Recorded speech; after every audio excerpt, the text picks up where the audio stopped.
हिंदुस्तानी कत का तुर कुर्बानी। उजड़े घर लाते बसाए तोरे सुघर रहे जिनगानी। जनानियों जिंदाबाद, जनानियों जिंदाबाद।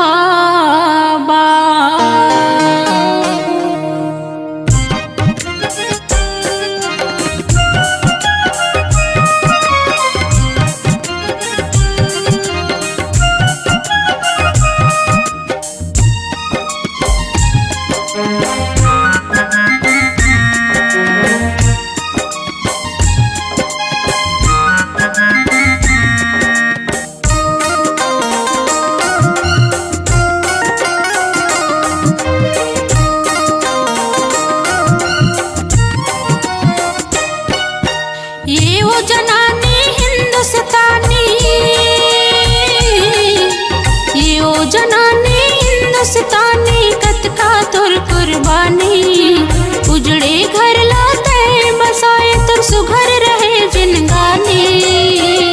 जनानियों जिंदाबाद, जनानियों जिंदाबाद, जनानियों जिंदाबाद, जनानियों जिंदाबाद।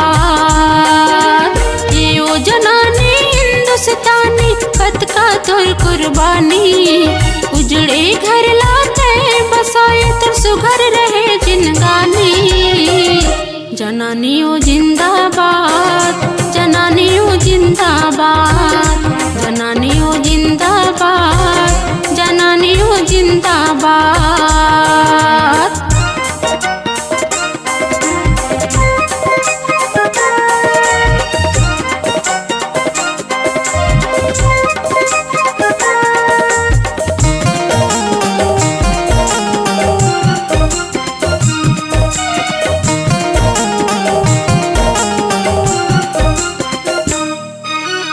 तहीं छ बेटी, तहीं छ बहनी, तहीं छो महतारी। दुनिया लाते सरग बना के कहलाए भारती नारी।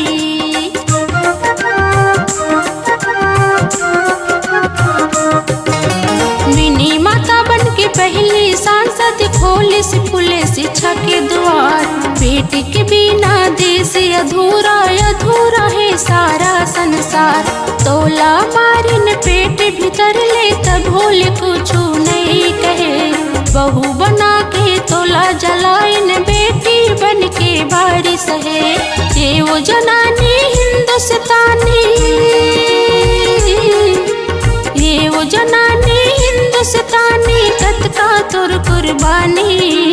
उजड़े घर लाते बसाए तो सुघर रहे जिनगानी। जनानियों जिंदाबाद, जनानियों जिंदाबाद, जनानियों जिंदाबाद, जनानियों जिंदाबाद।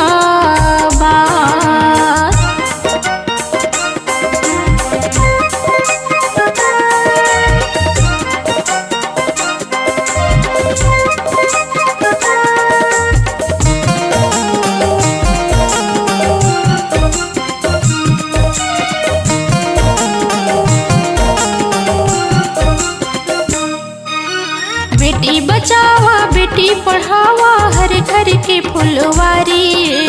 अपन पति के सेवा बजा के कहलाते भारती नारी।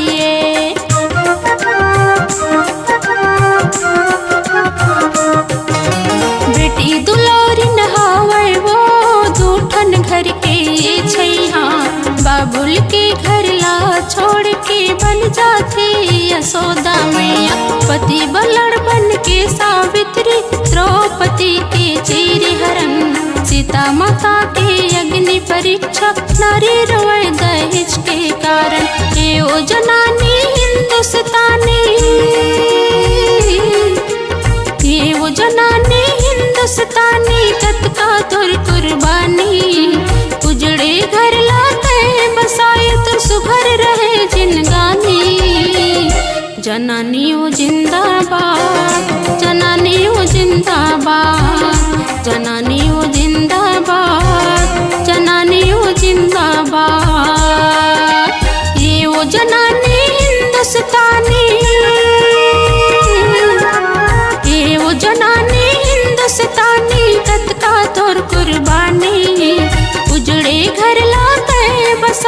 सुघर रहे जिनगानी।